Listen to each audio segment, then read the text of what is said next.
G-Ball Carmichael along with Zane Paisley. Tonight, we're blessed to have a great tag team on the show, at least half of them. We've got War Machine, and we're talking to Mr. Raymond Rowe right now. Ray, how are you?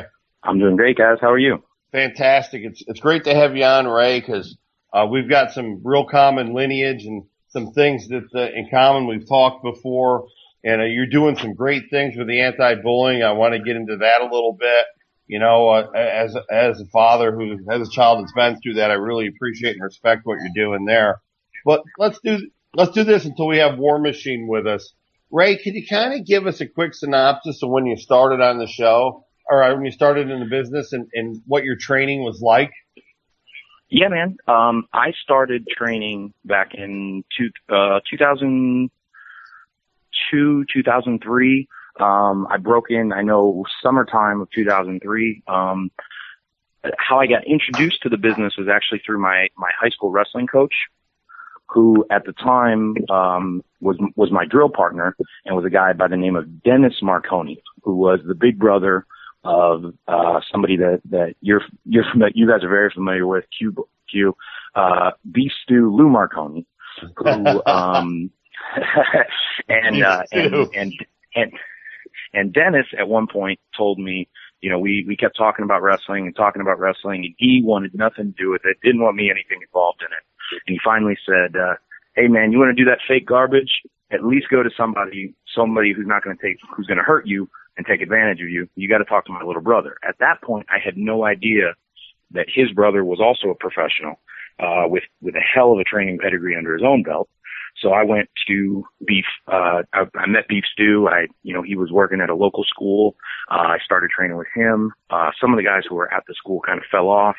And so it was a lot of one-on-one, or, me, him, and like one or two other students that were really, really pushing hard. Within 3 months wrestling under him, I mean, we're talking 3 hours a day, 3 to 4 days a week. Intense training. I had my first match.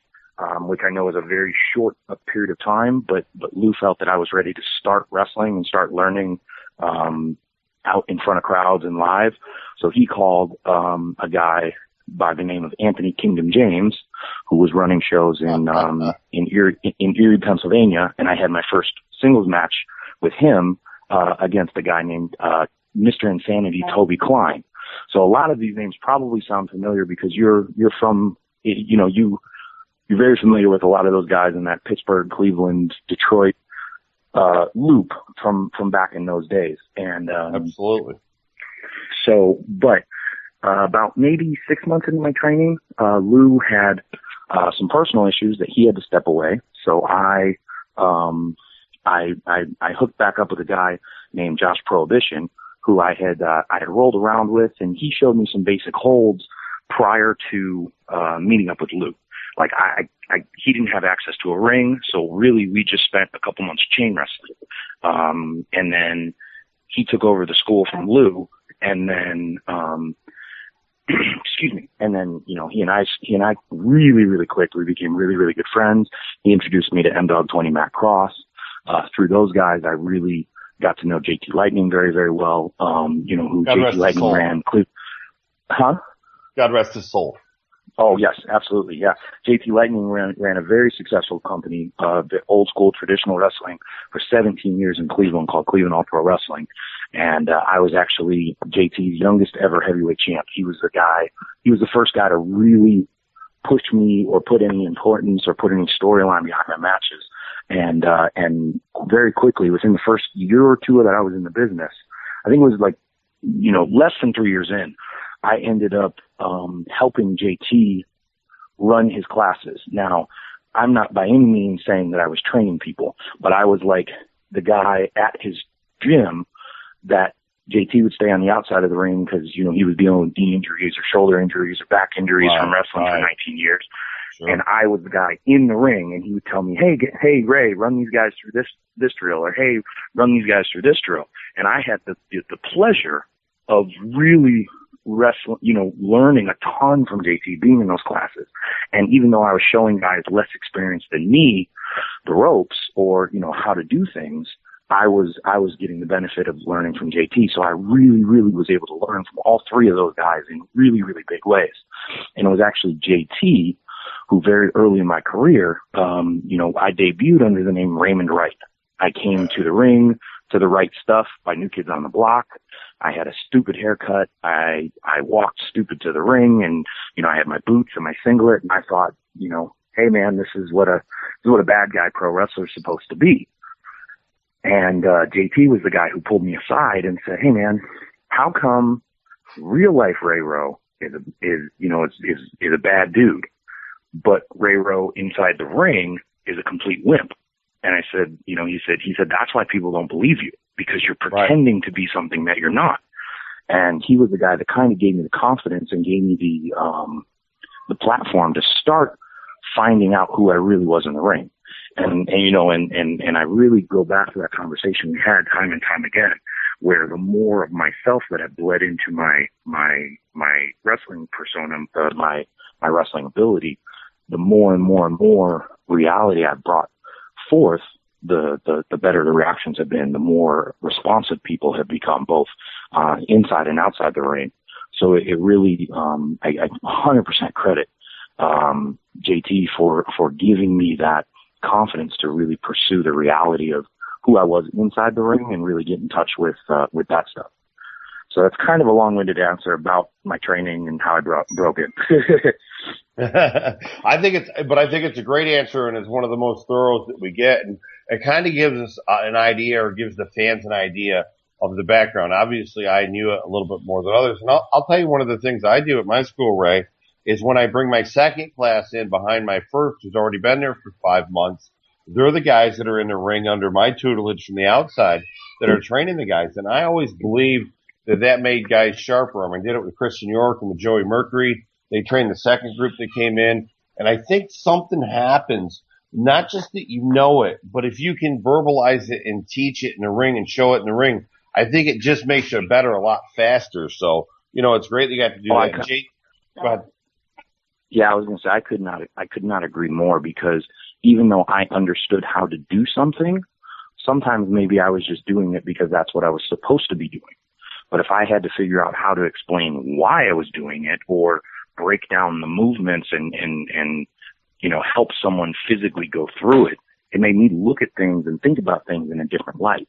And, and I think I really truly credit, my athletic background to, my picking up wrestling quickly.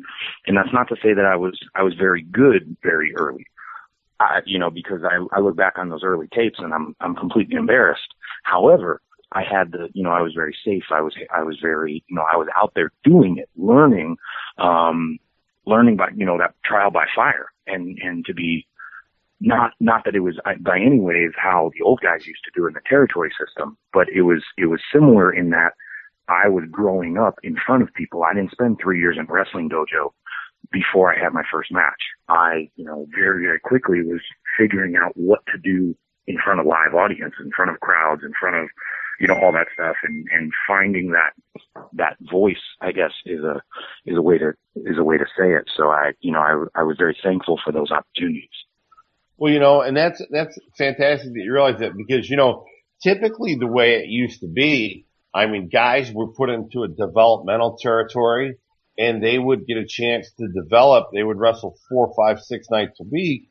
And after, a year, they had, a couple hundred matches in there, and they do that for a year or two. And, you learn everything that you need to know in a wrestling school, but you learn everything you need to do when you're in front of the crowd, because it's a completely different animal when all of a sudden you walk out there and there's people there, and it doesn't matter if there's 100 or if there's 1,000.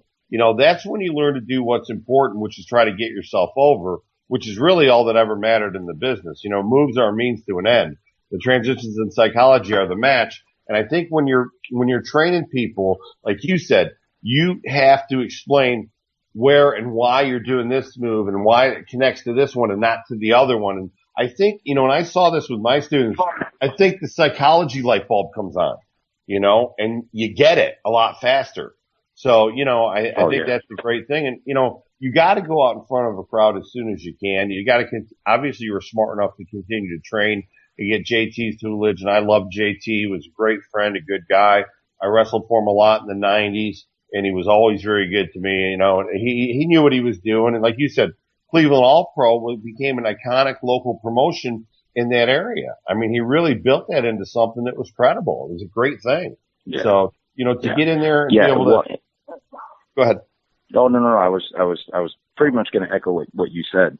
I think, and truly, and the biggest thing that I preach now, and I'm still learning. Every day I'm learning. Every time I wrestle, I try to learn something. Every time I'm in there with a new opponent, I'm asking, picking their brains. When I'm riding in the car with people, we're talking wrestling, we're talking psychology, we're discussing different perspectives, because what I'm blessed with now is being in the company that I'm at, Ring of Honor. I'm around arguably, you know, some of the top professionals in the entire world. You know, these guys are the best at what they do, you know, and then we, you know, getting the opportunity to go to Manoa in Japan, or going over to England and going to Mexico. I'm exposed to people from different perspectives in everything. And everybody's got their own flavor of wrestling, their own brand of wrestling, their own thoughts on why you do things or how you do things. So my thing is, I want to know as much as I can know from every different perspective, because I'm a big believer in I think Bruce Lee said it about fighting. He said, you know, listen to everything. You know, learn everything you can, absorb what you can use, and discard the rest. You know, and wrestling is one of those great things where you never really discard a lesson, because you never know when you might need that tool in your tool bag. You know, it might be 3 years from now and you go, hey, I remember a conversation I had and I know exactly what to do in this situation. Very important. Very important. You know, and that's a smart way to look at it. Listen, I this Saturday, I have a 3-day camp with Damian Wayne, and we had about 15 kids coming in for it. And, on Saturday, I celebrate the 33rd anniversary of my first match. And I can tell you that I still learn from guys. I still watch a lot of Japanese wrestling. I watch a lot of stuff, even from the 80s and some of the more current stuff. And I always pick up something, you know, it's never a wasted watch. I can see something, and sometimes you see what you can't do and you see what you can do. And that's a lesson. Either way is a lesson. And if you open your mind and your heart to taking those continuous lessons in like you have, that's how people develop and move up. And you've done that in the business. And now you're Ring of Honor Tag Team Champions with Hanson. I mean, how good does that feel? To be completely, like, as cliche as it's going to sound, it's a dream come true. Because when I was getting in the business, 2003, Ring of Honor was kind of just starting, right? They had started, I think, 2002. And they were something so completely different. Like I grew up like a lot of guys in my, age group. I'm 31. So I grew up idolizing the guys in ECW. I mean, I was a teenager when ECW was, starting to really take off. You know what I mean? I was a freshman in high school in 99. Sure. So that was speaking my language. You know what I mean? I idolize guys like Taz and Dreamer and all these guys who were really at the forefront of that movement.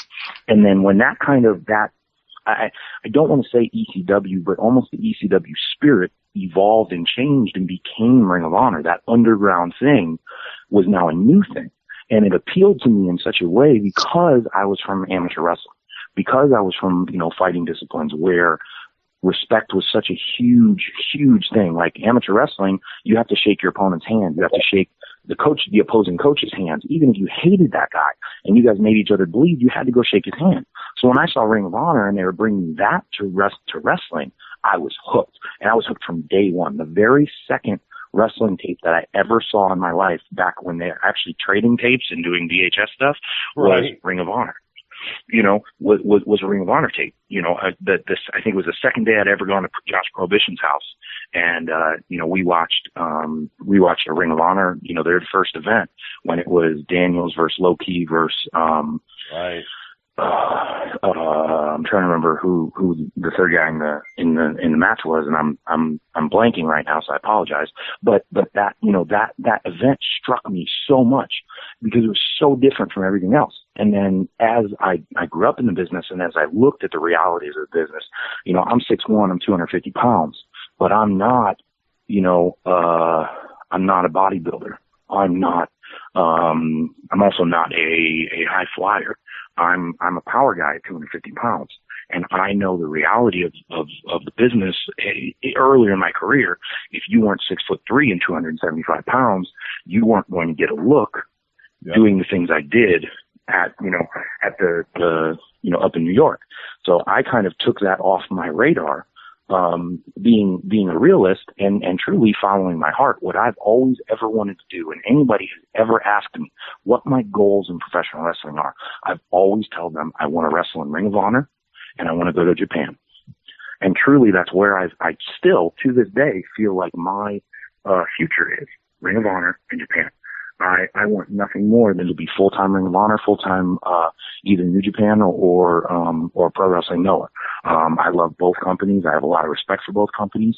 So truly either one would make me happy. But the American company that I always told everyone I met, I asked when, oh, you're a pro wrestler?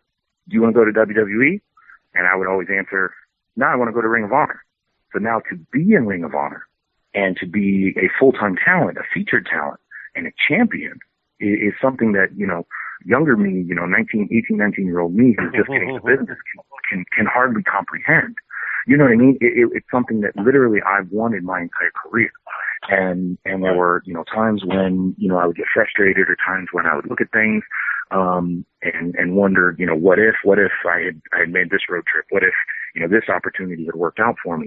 But truly, at this point in my life, I feel that I am the most prepared that I've ever been. I have the perspective. I have the, I'm not a 21-year-old kid anymore. I'm not growing up in this business.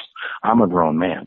I've got a family. I've got perspective. I've got things that I need and a burning desire to accomplish, and on top of that, even after I had signed with Ring of Honor, I shouldn't even be talking to you right now. I was in that motorcycle wreck in August 2014. I know. Should have ended my life.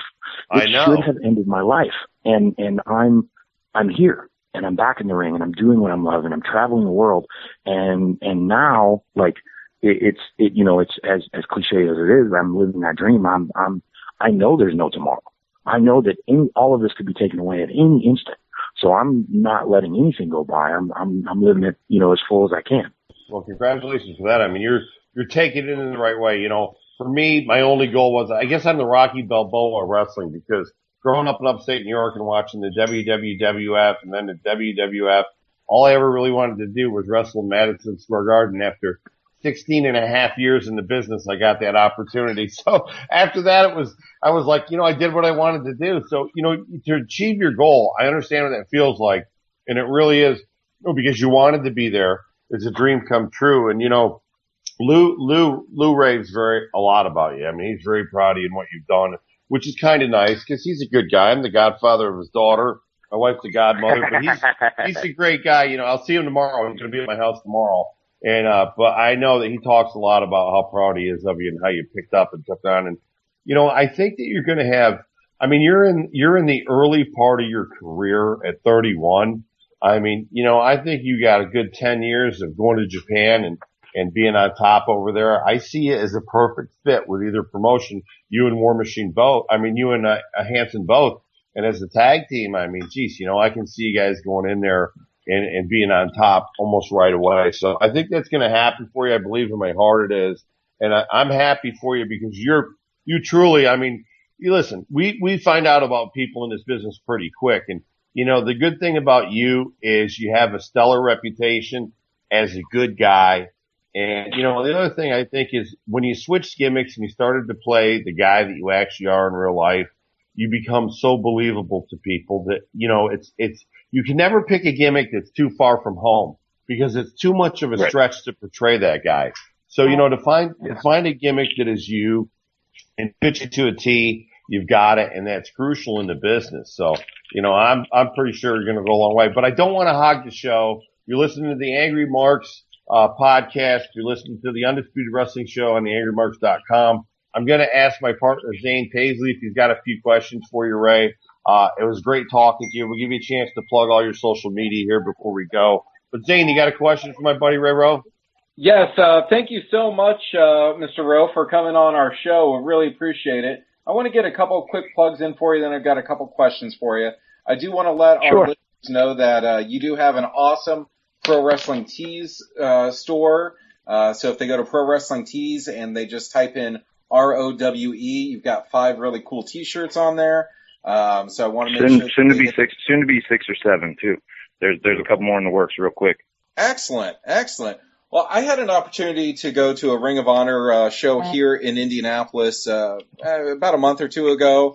Great show. You competed in a 4-against-4 tag match. One of my questions for you: you said that you would love to work in both Ring of Honor and New Japan. Are you going to try to follow the Young Bucks model where they're just kind of all over the place? Yeah, I mean, that's ultimately everybody's goal right now. The Young Bucks are the most successful team, especially the tag team wrestler, but they are the 2 most successful guys on the scene. From a guys in Japan, guys in America, they've kind of set the mold, broke the mold, and then reset the mold and broke it again. I mean, they do more business through merchandise and T-shirts and bookings that, I mean, it is insane. And now what I love about those guys is that they're family guys. You know what I mean? Oh, yeah. They really have a firm grasp on who they are inside, outside the ring. They're phenomenal to work with. They're some of my favorite opponents, because the way that their minds work for this thing that we do. And they're great competitors. They, for anybody who has not gotten the ring with them might have the wrong idea about them, that, they don't take things seriously or they don't take competition seriously. I had my nose flattened completely across my face, from a kick. I mean, those dudes are for real. And so definitely I would love to follow that career model of wild success outside of the corporate wrestling world. Yeah. They prove that you can make a living for your family without having to be in the WWE. I know that Drew Skills is going to be on here in just one moment with a couple questions. But before I kick it over to Drew, I want you to talk about, you spent the day in Austin, Texas, working with Jack Stain and the Walk the Path organization. Can you tell our listeners what's going on with that? Because it sounds like a great cause. Sure. Walk the Path is a company more of a campaign that I've started with Jack Stain, who's my real life best friend. I tell him he's the big brother I never had. It is a fully functional, fully capable anti-bully, anti-drug campaign, where we go into school systems, we host rallies, giving kids the tools that they need to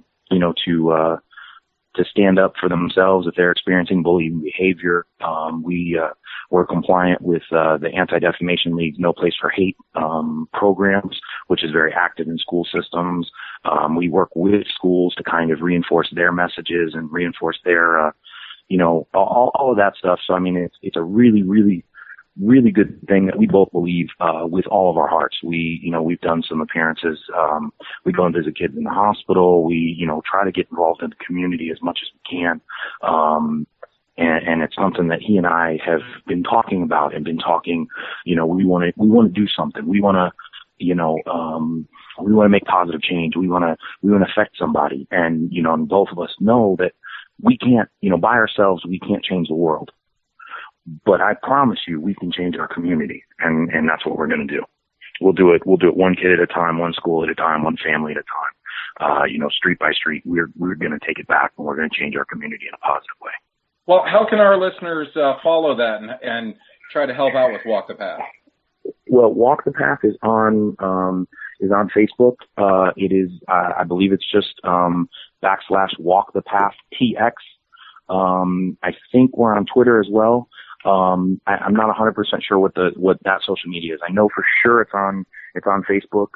We also run events.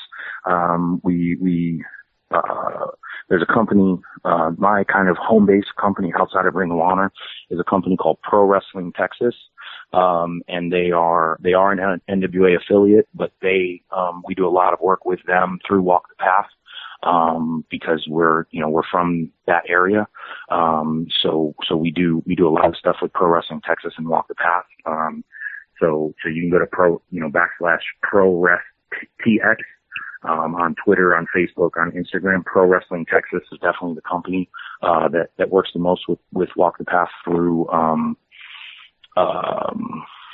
the local Texas scene, and we're trying to make change. We don't have enough time with you to talk about your straight edge lifestyle and everything else that you're all about. But if our listeners go to www.RaymondXRowe.com, that's your official website, correct? And you can, our listeners can buy your documentary called The Path. Is that correct? Yes, sir. Yeah. And if you'll notice, there's a lot of symbolism with the path. I've had, this thought, this idea, stemming from a straight edge band, that's a huge influence on me, called The Path of Resistance, right? The Path of Resistance. What does society want you to do? It wants you to go the easy way. It wants you to, drink, do drugs, lie, cheat, and steal, I'll take all the easy way outs. I'm challenging people to take the path of resistance, take that path less traveled. You don't have to drink. You don't have to smoke. You don't have to be a bully. You don't have to, cheat on your girlfriend. You can choose the harder path, the path of resistance, walk that path, and you're going to be a better person. I think it's part of who I am, how I was raised, what values I've learned along this life. And thankfully I've been blessed with finding some friends that share those same values. And, we're, like I said, we're committed to trying to make a difference. I'm on Facebook, Instagram, and Twitter as Raymond, Raymond, X Rowe, Rowe. Excellent. Do you have time for Drew Skills to ask a question or two? Sure. Okay. Excellent. I'm going to pass it over to the Heroes and Legends champion, Mr. Drew Skills. Mr. Drew Skills, what do you have for Mr. Raymond Rowe? I don't know if that was a very good